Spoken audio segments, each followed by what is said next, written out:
गांव के बाहरी हिस्से में एक पुरानी हवेली थी जिसे सब भूतिया हवेली कहते थे। हर कोई वहां जाने से डरता था, लेकिन एक दिन रिया ने फैसला किया कि वह इस रहस्य का पता लगाएगी। रात का अंधेरा फैल चुका था और चांद की रोशनी में हवेली का दरवाजा बेहद क्रीपी लग रहा था। रिया ने धीरे धीरे दरवाजा खोला। अंदर का सन्नाटा उसे सिहरन दे रहा था। हर कदम पर उसे ऐसा लगता था कि कोई उसे देख रहा है। जैसे ही वह भीतर गई, उसकी नजर एक पुरानी तस्वीर पर पड़ी। तस्वीर में एक महिला की आंखें अजीब सी चमक रखती थीं। अचानक एक ठंडी हवा का झोंका आया और वह तस्वीर गिर गई। रिया ने उसे उठाया, लेकिन उसके पीछे एक छिपा हुआ दरवाजा दिखाई दिया। उस दरवाजे को खोलने पर एक अंधेरी सीढ़ी दिखाई दी। रिया ने अपने दिल की धड़कन को काबू में रखा और सीढ़ियों पर चढ़ने लगी।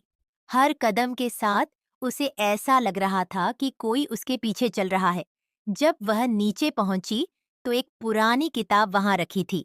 किताब के पन्ने पलटते ही उसे एक अजीब सा मंत्र पढ़ने को मिला। रिया ने वह मंत्र पढ़ा और अचानक कमरे में रोशनी भर गई। एक छाया उसके सामने प्रकट हुई। वह वही महिला थी जो तस्वीर में थी। तुमने मुझे जगाया है, उसने कहा, लेकिन तुम्हें यहाँ से जाना होगा, वरना तुम फंस जाओगी। रिया की धड़कन तेज हो गई। क्यों? मैं आपको कैसे मदद कर सकती हूँ? उसने पूछा।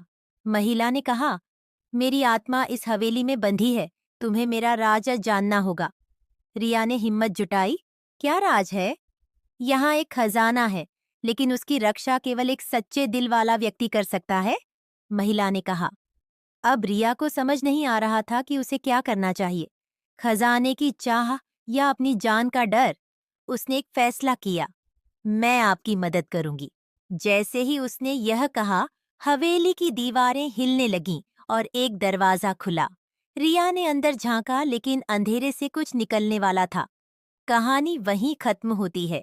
अब सवाल है, क्या रिया उस खजाने तक पहुंच पाएगी या उसकी किस्मत उसे और भी रहस्यों में फंसा देगी?